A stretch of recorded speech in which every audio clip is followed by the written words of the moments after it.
ምዕራፍ 17 እንዲህም ሆነ ዳዊት በቤቱ በተቀመጠ ጊዜ ዳዊት ነቢዩን ናታንን እነሆ እኔ ከዝግባ በተሰራ ቤት ተቀምጫለሁ፣ የእግዚአብሔርም ቃል ኪዳን ታቦት በመጋረጃዎች ውስጥ ተቀምጧል አለው።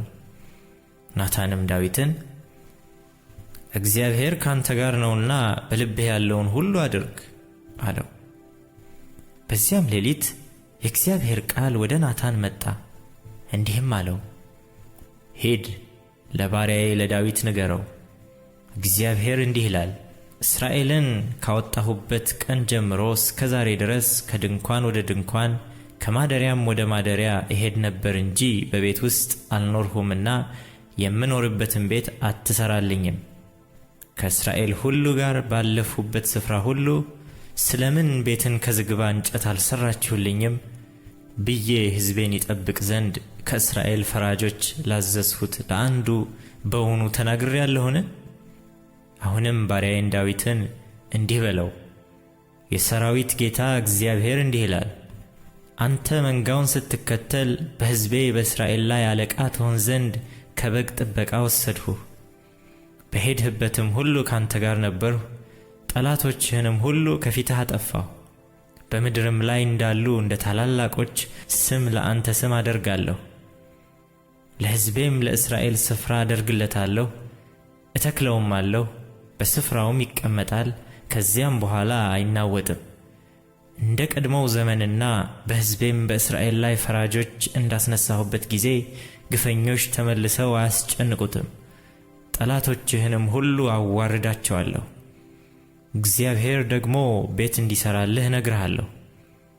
ወደ አባቶችህም ትሄድ ዘንድ ዕድሜህ በተፈጸመ ጊዜ ከልጆችህ የሚሆነውን ዘርህን ከአንተ በኋላ አስነሳለሁ፣ መንግሥቱንም አጸናለሁ።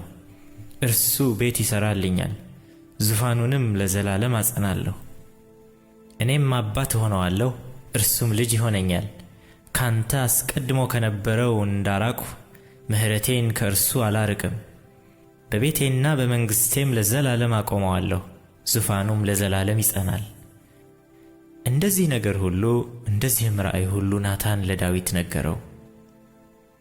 ንጉሡም ዳዊት ገባ፣ በእግዚአብሔርም ፊት ተቀምጦ እንዲህ አለ፣ አቤቱ አምላክ ሆይ እስከዚህ ያደረስኸኝ እኔ ማን ነኝ?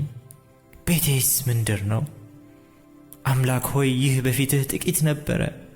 አቤቱ አምላክ ሆይ ስለ ባሪያህ ቤት ደግሞ ለሩቅ ዘመን ተናገር። እንደ አንድ ባለማዕረግ ሰው ተመለከትኸኝ። አንተ ባሪያህን ታውቀዋለህና ለባሪያህ ስለተደረገው ክብር ዳዊት ጨምሮ የሚለው ምንድን ነው? አቤቱ ይህን ታላቅ ነገር ሁሉ ታስታውቀው ዘንድ ስለ ባሪያህ እንደ ልብህም ይህን ተአምራት ሁሉ አድርገሃል። አቤቱ እንዳንተ ያለ የለም፣ በጆሮአችንም እንደሰማን ሁሉ ካንተ በቀር አምላክ የለም። አንተ እግዚአብሔር ከግብፅ ካወጣኸው ከሕዝብህ ፊት አሕዛብን በማሳደድ በታላቅና በሚያስፈራ ነገር ላንተ ስም ታደርግ ዘንድ ላንተም ሕዝብ ትቤዥ ዘንድ እንደ ሄድህለት እንዳንተ ሕዝብ እንደ እስራኤል ያለ በምድር ላይ ሌላ ሕዝብ አለን? ሕዝብህንም እስራኤልን ለዘላለም ሕዝብህ አደረግኸው። አንተም አቤቱ አምላክ ሆነኸዋል። አሁንም አቤቱ ስለ ባሪያህና ስለ ቤቱ የተናገርኸው ለዘላለም የጸና ይሁን፣ እንደ ተናገርህም አድርግ።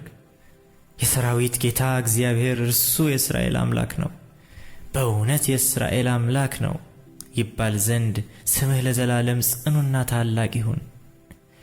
የባሪያህም የዳዊት ቤት በፊትህ ጸንቷል። አምላኬ ሆይ ቤት እንድትሠራለት ለባሪያህ ገልጠሃልና፣ ስለዚህ ባሪያህ ወደ አንተ ይጸልይ ዘንድ በልቡ ደፈረ። አሁንም አቤቱ አንተ አምላክ ነህ፣ ይህንም መልካም ነገር ለባሪያህ ተናግረሃል።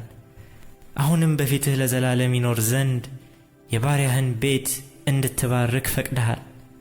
አንተም አቤቱ ባርከኸዋል፣ ለዘላለምም ቡሩክ ይሆናል።